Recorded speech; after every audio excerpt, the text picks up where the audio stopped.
Hello, hello. My name is Kim Addis. I am the president and founder of Frame of Mind Coaching, and you have just joined the Frame of Mind Coaching podcast. Today we have a special episode. It's Fridays with Ferne. I'm super excited to have her on the call on the podcast today to share with us a case that she brings to us from her invention. Ferne, welcome. Thank you so much. It's always a pleasure. Are you ready for your case today? I'm ready. All right.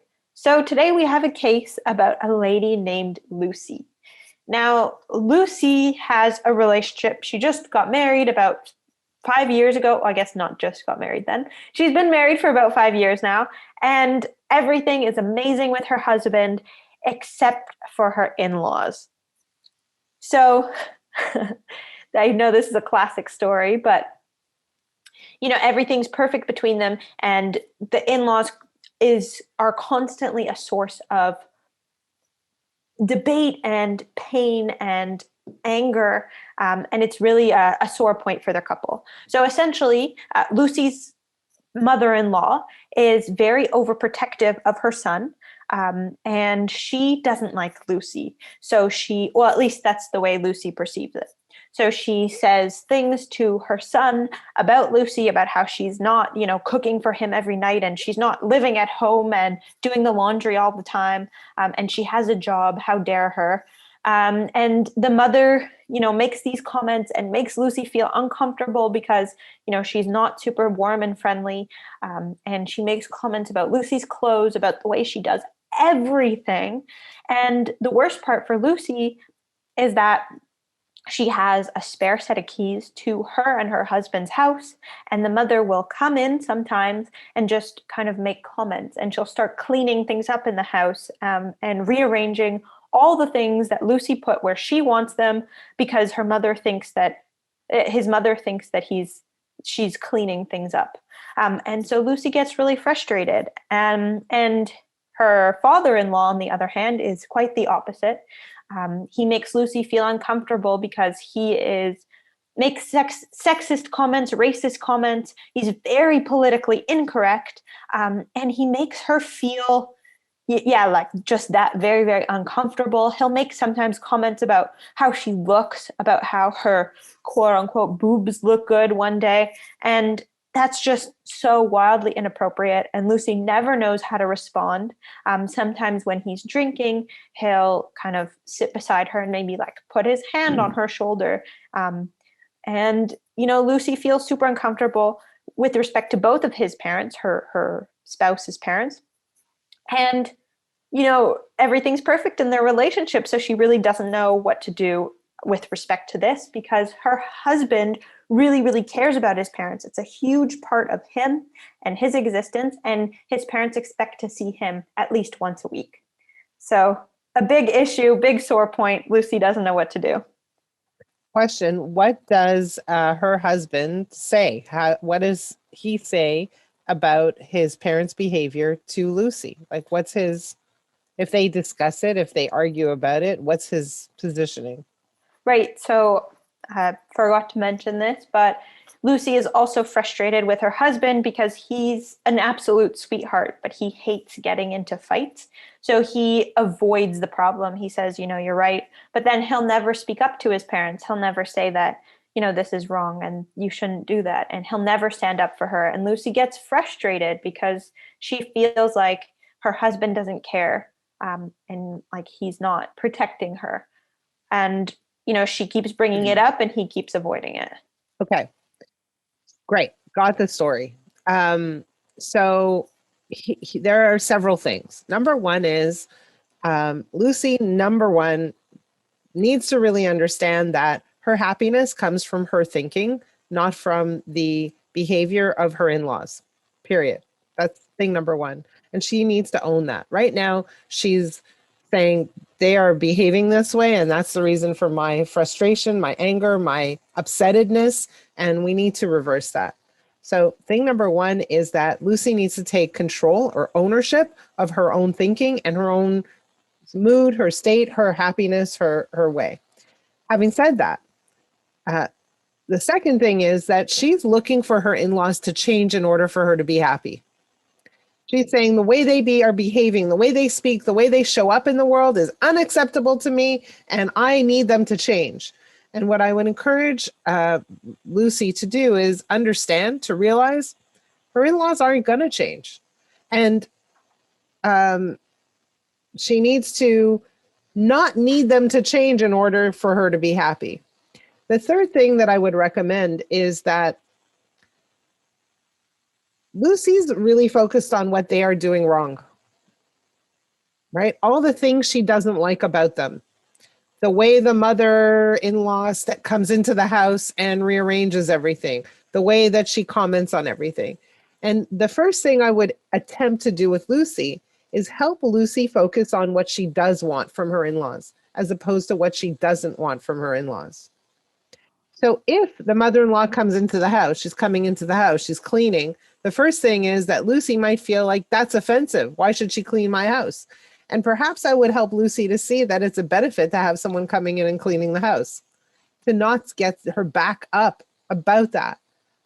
But then I would also encourage Lucy to perhaps have a conversation with her mother-in-law and identify the things that her mother-in-law is doing really well. Wow, I really love it when you prepare the chicken for us. You're such a good cook. And start to actually build a direct relationship with her mother-in-law and help her mother-in-law really truly be in a position of helping their family. Because right now there's this friction, there's this tension, there's this antagonism. They're not on the same page, they're not on the same team. And I would encourage Lucy to be on the same team with her mother-in-law. But the way that you be on someone's team is by really only pointing out, only discussing the things you want from them, not the things that they're doing wrong, not the ways that they are infringing upon your rights, right? This is a long-term relationship. She's got a great relationship with her husband. This is going to be a thing forever, right? She's not getting divorced over her in-laws.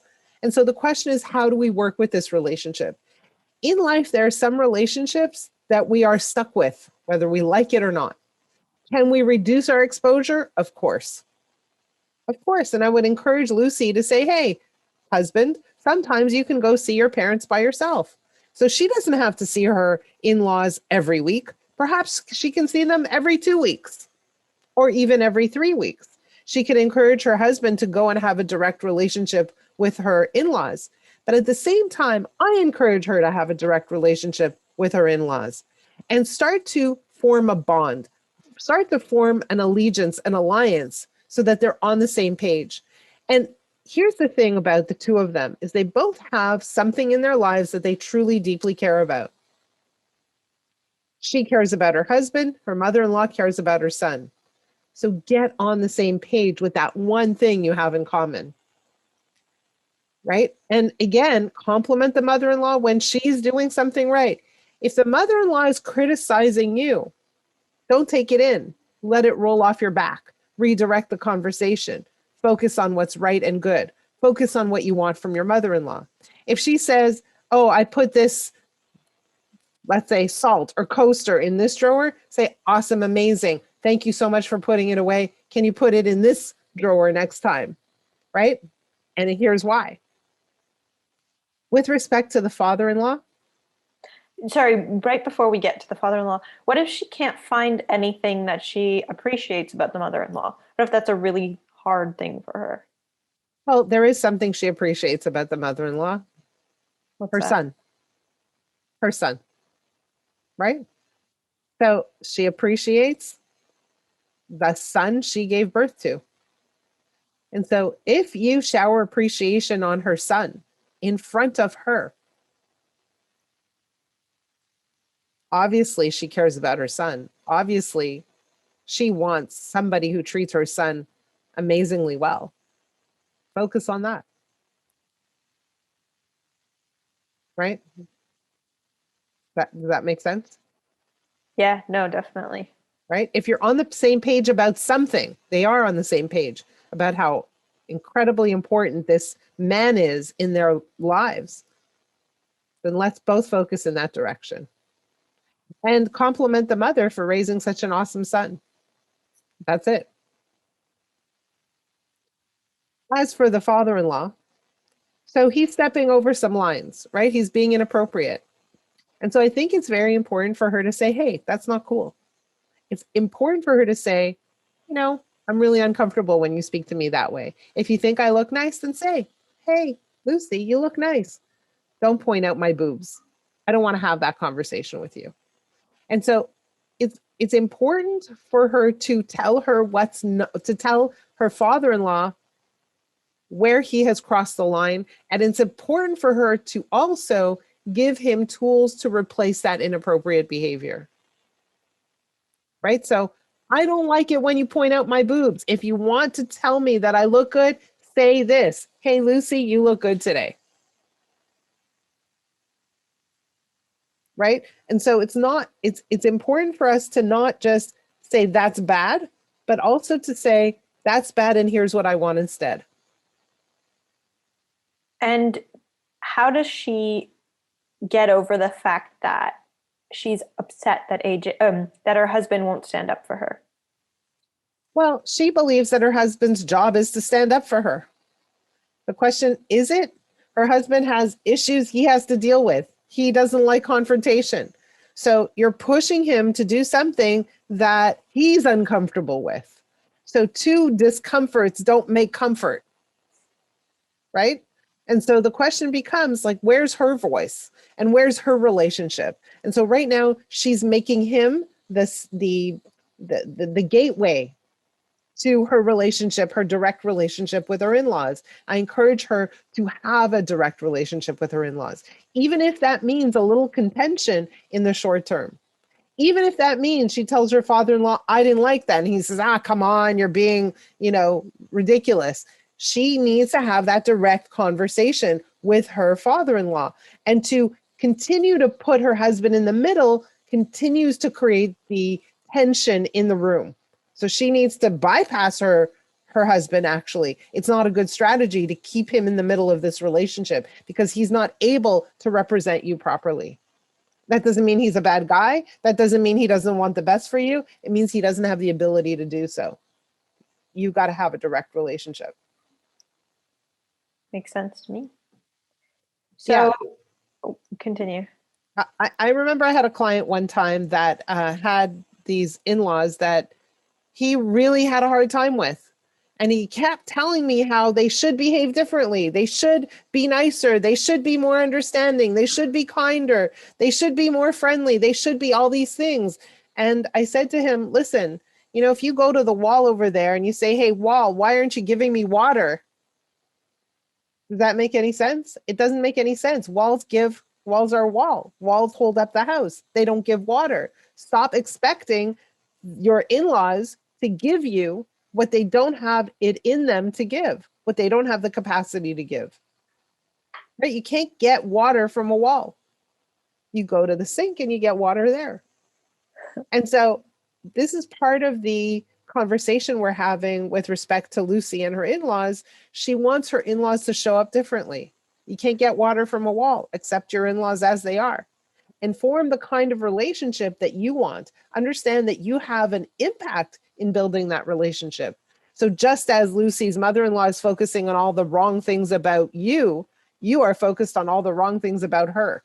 Something's got to give, and you have it in you to change that direction by focusing on all the right things about your mother-in-law.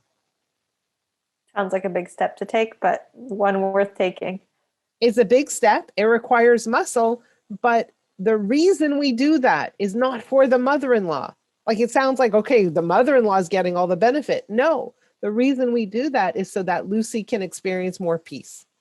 That Lucy doesn't take things personally when their mother-in-law behaves the way she does. That Lucy can have a wonderful relationship with her husband. So this is all for Lucy. And the people in her life certainly get the secondary benefit from that shift in her thinking, in her mindset. Makes sense. So if you were to give Lucy one last piece of advice, what would you say? I would say two things. Number one is we get into trouble when we want other people to change in order for us to be happy. So number one, accept your in-laws as they are.